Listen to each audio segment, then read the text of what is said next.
안녕하십니까. 여러분을 회계와 세법의 늪에서 구해주고 싶은 구세주 구쌤입니다. 자, 이번 강의는 재무제표에 대한 두 번째 항목 손익계산서에 대한 분류를 설명드리도록 하겠습니다. 자, 손익계산서라 하면 일정 기간에 대한 경영 성과를 보고하는 거다.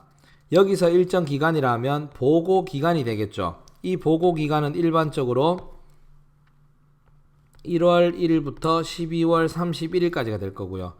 요 기간에 발생한 수익과 비용을 보고해 주시는 거다라는 겁니다. 맞죠? 자, 근데 여기서는 알 수 있듯이 지난번 강의에 우리가 재무상태표에는 자산과 부채, 자본이 어떻게 구성되어 있나를 봤습니다. 근데 여기서는 지금 보시면 손익 뭐예요? 계산서죠. 그래서 얘 같은 경우에는 우리가 계산 순서를 좀 이해해 주셔야 됩니다. 알겠습니까? 계산 순서를 꼭 좀 이해해 주셔야 되니까 꼭 계산 순서 좀 보겠습니다. 자, 제일 첫 번째 나오는 항목이 손익계산서에 뭐냐? 매출액이라는 표현이 나올 거예요. 자, 이 매출액은 분명히 기록되기는 매출액이라 기록되어 있지만 우리는 뭘로 해석해야 되느냐? 순매출액으로 해석해 주셔야 된다. 됐어요? 순매출액 시기야 뭐 잘 알고 계시죠? 총매출액에서 할인, 애누리, 환입을 빼시면 되는 부분이니까 맞죠? 자, 이 순매출액이다 라는 거. 자, 여기서 조심해야 될 말 시험에 잘 나오죠. 손익계산서에 표시되어 있는 매출액은 순매출액을 의미하는 겁니다. 총매출액이 아니다라는 거 기억해 주시고요. 자, 그 다음에 판매했는 매출액이라는 수익이 있다면 얘 수익이죠. 수익이 있다면 그와 관련된 뭐도 있어야 된다고요? 비용도 있어야 되겠죠. 두 번째 나오는 게 그래서 매출원가라는 비용이다라는 거. 자, 매출원가는 우리가 두 가지가 있죠. 우리가 알고 있는 거는 상품 매출원가와 제품 매출원가. 맞죠? 기초 상품 재고액 또는 제품 재고액에 상품은 사오는 거니까 순매입액, 제품 만드는 거니까 제조원가. 여기에서 각각 기말을 빼시게 되면 매출원가 계산대가 나올 겁니다. 요렇게 해서 나오는 걸 우리가 매출 총이익이라 불러요. 맞습니까? 마진이라고 부르죠. 요거를 다른 말로 뭐라 부른다고요? 마진이라고 부르고 있습니다. 실생활에서. 자, 그리고 하나 더 알아주시면 감사한 용어가 요 기초 상품 재고액과 단기 순매입액, 기초 제품 재고액과 단기 제품 제조원가, 이 두 가지를 합쳐서 우리는 뭐라 부르냐면 앞에서 배웠죠. 판매 가능액이다라고 부른다라는 거 알아두시고, 알겠습니까? 판매 가능액이라고 부른다는 거 알아두시고요. 자, 그 다음에 여러분이 지금 공부하신 거 중에 요거 단기 제품 제조 원가라는 거, 이거를 계산하기 위한 게 니들이 원가 회계라는 과목을 공부하신 거죠. 맞죠? 이렇게 구성이 되어 있다라는 겁니다. 자, 그럼 첫 번째 알아야 될 게 매출액에서 매출원가를 빼면 매출 총이익이 나온다라는 거. 됐습니까? 자, 그 다음 이 매출 총이익에서 회사 영업상 필요한 판매 관리비, 회사 물건을 뭐 한다고요? 판매하고 관리하기 위해서 들어가는 비용들. 됐습니까? 그래서 이 판매 관리비는 기업의 업무와 관련된 비용이다라는 건데, 전산으로 수업하시는 분들 대부분 800번대 비용 쓰시는 거 있죠? 요거. 됐습니까? 요게 판매 관리비다라는 거 알아두시고요. 자, 이건 판매 관리비란 비용을 빼고 나면 나오는 게 회사 영업이익이다. 됐습니까? 영업이익이 회사에서 가장 중요한 지표가 될 겁니다. 그래서 시험 목적으로 하시는 분들은 최소한 여기까지는 꼭 좀 알고 계셔라, 무조건. 알겠습니까? 여기까지는 알고 계시면 좋다라는 거.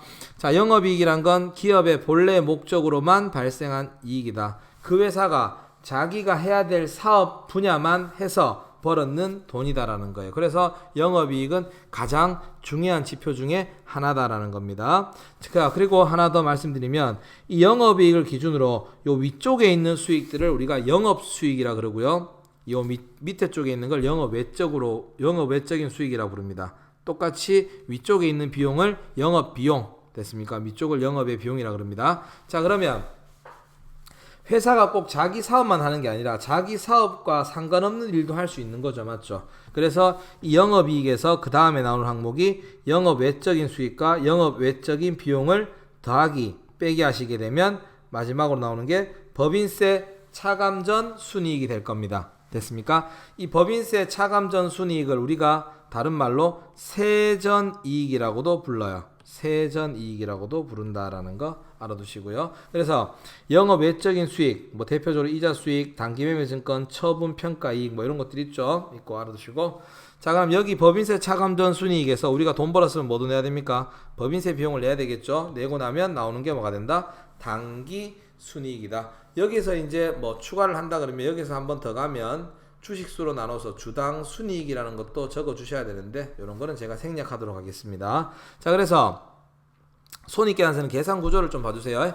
매출액에서 매출원가를 빼고 나오는 게 매출 총이익이다. 그 다음에 이 매출 총이익에서 판관비를 빼고 나오는 게 영업이익이다라는 거. 그 다음에 영업이익에서 영업의 수익과 영업의 비용을 더하기 빼기 하시면 법인세 차감 전 순이익이다라는 것. 그 다음에 법인세 차감 전 순이익에서 법인세 비용을 빼면 당기 순이익이 나온다라는 거. 요거 계산 구조를 좀 알아주시면 감사하겠습니다. 됐습니까? 자, 그리고 이 손익계산서도 그러면 제가 중요하게 설명드려야 될 게 뭐냐?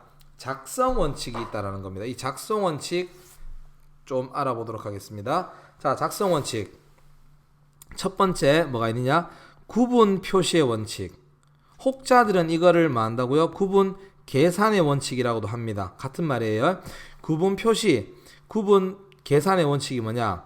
우리는 손익계산서 적을 때 수익 빼기 비용, 우리가 기존에 배울 때 배웠죠. 수익 빼기 비용은 순이익이다. 맞죠? 요렇게 적지 말라는 겁니다. 지금 요렇게 적지 말라는 거예요. 뭐냐? 매출액이 얼마며 매출 총이익이 얼마고, 그 다음에 영업이익이 얼마며 법인세 차감 전 순이익이 얼마며 당기 순이익이 얼마고, 그 다음에 주당 순이익이 얼마인지 요런 것들을 모든 계산 과정을 통해서 각각의 이익을 다 보고하라는 겁니다. 됐습니까? 하나하나 이익을 다 총 수익 빼기 총 비용에서 순이익이다 이렇게 적지 말라는 겁니다. 각종 이익을 무조건 계산해서 다 보고해야 될 의무가 있다라는 거. 됐나요? 이거 알아두시기 바랍니다. 그런데 때에 따라서 우리가 제조업이라든지 그 다음에 도소매업 같은 경우 됐습니까? 또 그 다음에 건설업 뭐 등등등 이런 업종들은 이게 가능하겠지만 우리 특수업종 중에 우리 서비스 업종들 한번 볼까요? 자, 서비스 업종들 같은 경우에 보시면 얘들 매출액은 발생합니다. 맞죠? 학원 같은 경우 수강료를 받을 거 아닙니까? 맞죠? 그런데 가만히 생각해 보시면 매출 원가라는 건 발생을 안 해요. 맞죠? 학원 같은 경우는 지적 재산을 팔기 때문에 어떤 물건을 주는 게 아니란 말입니다. 그래서 지금 보시면 계산 구조상 매출액은 분명히 존재를 하는데 매출 원가가 없다라는 거죠. 맞죠? 얘가 없으니까 결론은 매출액이 100만 원이었는데 매출 원가가 0이 돼버리니까 매출 총이익도 100만 원 되는 거죠. 굳이 우리가 이렇게 만다고요? 장부를 적을 필요가 있냐 이거죠. 맞습니까? 무슨 말인지 이해가세요? 서비스업들 같은 경우에 매출액 100만 원인데 매출 원가가 없더라 이거죠. 0이더라. 그럼 매출 총이익도 얼마가 됩니까? 100만 원 되잖아요. 그럼 이런 경우에는 이 매출 원가를 만다고요? 생략을 할 수도 있다라는 거. 그래서 여러분들 서비스업들 같은 경우는 손익계산서를 보시면 제일 첫 번째 매출액이 나올 겁니다. 매출액이 제일 먼저 나오고요. 그 다음 바로 판매 관리비가 나올 거다라는 겁니다. 됐습니까? 그래서 자, 말씀드리고 싶은 게 모든 업종이 다 적는 게 아니라 때에 따라서 서비스 업종들 같은 경우 매출 원가가 없기 때문에 이 매출 총이익을 만다고요? 생략할 수도 있다. 업종에 따라서 생략이 가능하다라는 거. 이해하시겠어요? 자, 그 다음에 총액 표시의 원칙이 있습니다. 총액 표시의 원칙은 뭐냐? 수익과 비용은 상계하지 마라는 겁니다. 됐습니까? 수익하고 비용 절대 상계하면 안 돼요. 그럼 우리 지난 시간에 재무상태표에서 봤지만 자산부채도 상계하면 안 되고 수익 비용도 상계하시면 안 됩니다. 그래서 우리가 대표적으로 요 사례가 어떤 게 있냐면 여러분들 분기하실 때 보면 이런 경우 발생할 수 있죠. 불났다 재해 손실 맞죠? 그 다음에 보험 돈 받았다 보험금 수익 이거 두 개 상계했습니까? 아니죠. 재해는 재해대로 보고하시고 보험금은 보험금대로 보고하셨죠. 맞죠? 요게 막아야 된다. 총액 표시 원칙이다라는 거 알아두시고요. 자, 세 번째 발생주의가 있습니다. 뭐라고요? 발생주의. 자, 발생주의는 수익과 비용을 적을 때 현금이 들어오고 나가는 게 중요한 게 아니다라는 거.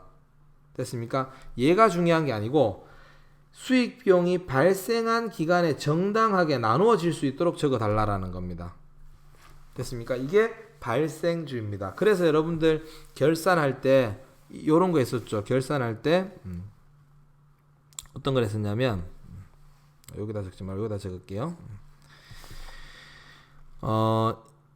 2020년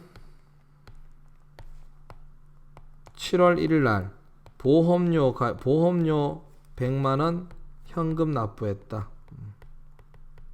그러면 여러분들이 7월 1일 날 보험료라고 비용으로 100만 원 처리하시고 대변에 현금이다라는 자산 감소 100만 원 처리하셨죠. 맞죠? 이렇게. 자, 그런데 2020년 12월 31일이 되면 이 중에 내년분 차기분만큼을 보험료를 빼주셨잖아요. 50만 원 이렇게. 요거 차기분 맞나요? 그럼 요만큼을 선급 비용이다라고 요렇게 대표적으로 해봤잖아. 맞죠? 요런 게 발생주의라고. 발생주의. 요렇게 하시는 게 발생주의다라는 거. 그래서 발생주의란 건 수익과 비용은 만다고요. 현금이 들어오고 나가고 상관없이 적어 달라라는 겁니다. 됐어요? 근데 이 발생주의가 얼마나 힘드냐면 예를 들어서 이런 거 한번 봅시다. 극장 같은 경우. 자, 극장 같은 경우는 영화를 상영하고 수익을 얻는 업종입니다. 맞습니까? 자, 그러면 우리가 이렇게 한번 볼게요. 2020년 12월 31일 날 23시 00분에 시작을 해서 2021년 1월 1일 날 01시 00분에 끝나는 영화가 있을까요? 없을까요? 있겠죠? 자, 그러면 이거를 예를 들어서 12월 24일 날 예매를 한다면 극장 입장에서는 현금이 10,000원 들어왔을 거고요. 아직 영화를 틀어주기 전이니까 선수금이라고 이렇게 10,000원 처리하실 겁니다. 맞죠? 자, 그런데 얘를 가만히 보시면 24시를 기준으로 1시간은 2020년 거, 1시간은 2021년에 영화를 틀어줬단 말이에요. 맞죠? 그럼 발생주에 의해서 분개를 한다 그러면 여러분들은 어떻게 해야 되느냐?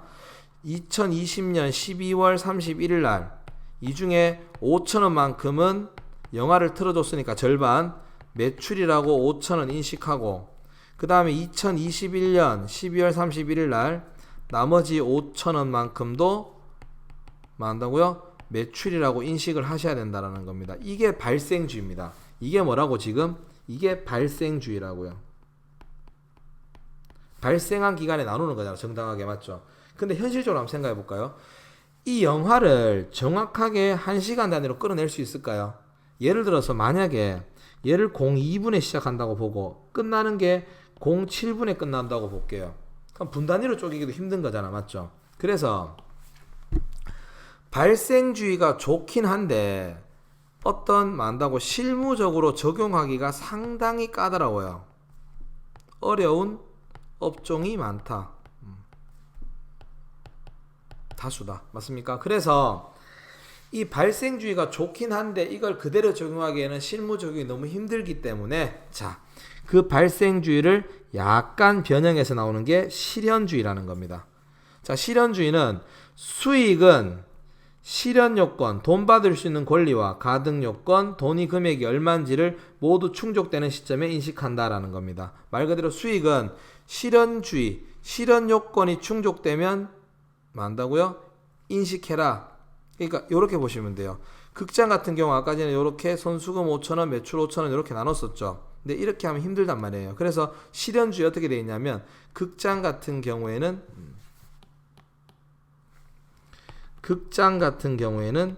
영화가 시작되는 시점, 무슨 시점이요? 영화가 시작되는 시점에 수익으로 인식해라 라고 이렇게 잡아놨는다고.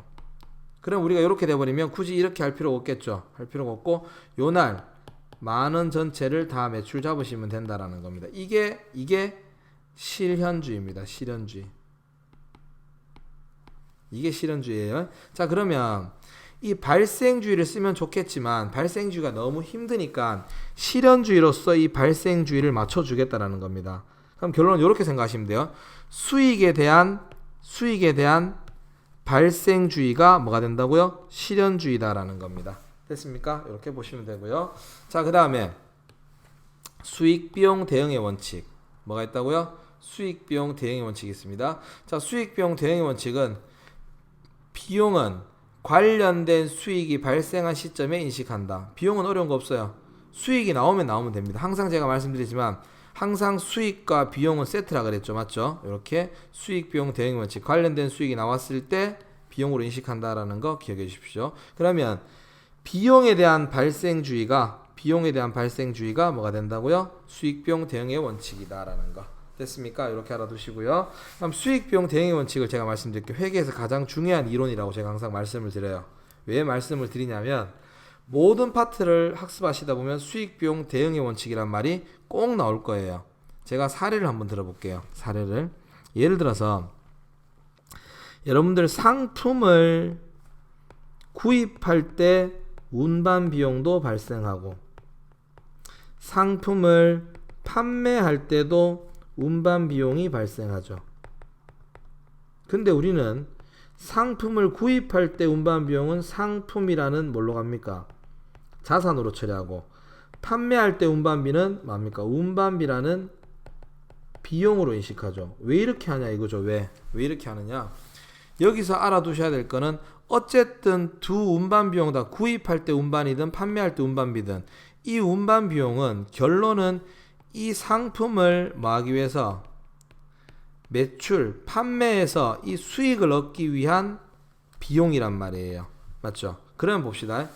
구입하는 시점에서는 아직 상품 매출이 장부상에 기록이 안 됐죠. 그렇기 때문에 상품이란 자산으로 뒀다가 나중에 상품 매출 판매가 되면 판매가 이루어졌을 때 만다 매출 원가라는 비용으로서 이 수익과 대응시키겠다는 겁니다. 그런데 판매할 때 운반 비용은 어차피 지금 판매를 했으니까 장부상에 대변에 상품 매출 적었겠죠. 그럼 바로 만다 운반비라는 비용으로 대응시키면 된다라는 거예요. 이해하시겠습니까? 이것도 수익 비용 대응의 원칙입니다. 다음 또 어떤 사례가 있냐면 이런 사례도 있을 거예요. 우리가 2020년도에 어떤 날에 상품을 판매하고요.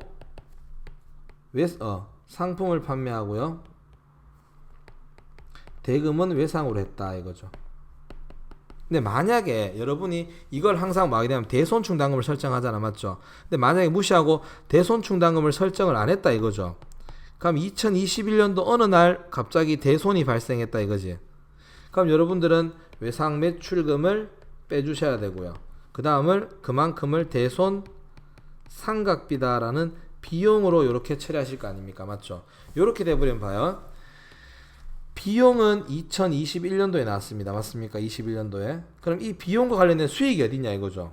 이 비용은 뭐한다? 외상 매출금 때문에 나왔고 이 외상 매출금 때문에 발생했는 수익이 상품 매출이다 이거죠. 그러면 수익은 2020년, 비용은 2021년 안 맞단 말입니다. 그래서 여러분들 어떻게 합니까? 미리 2021년도 12월 31일 날 못 받은 건 아니지만 이만큼 못 받을 것 같다라고 비용 처리해서 그만큼을 대손 충당금으로 설정을 하시는 거죠.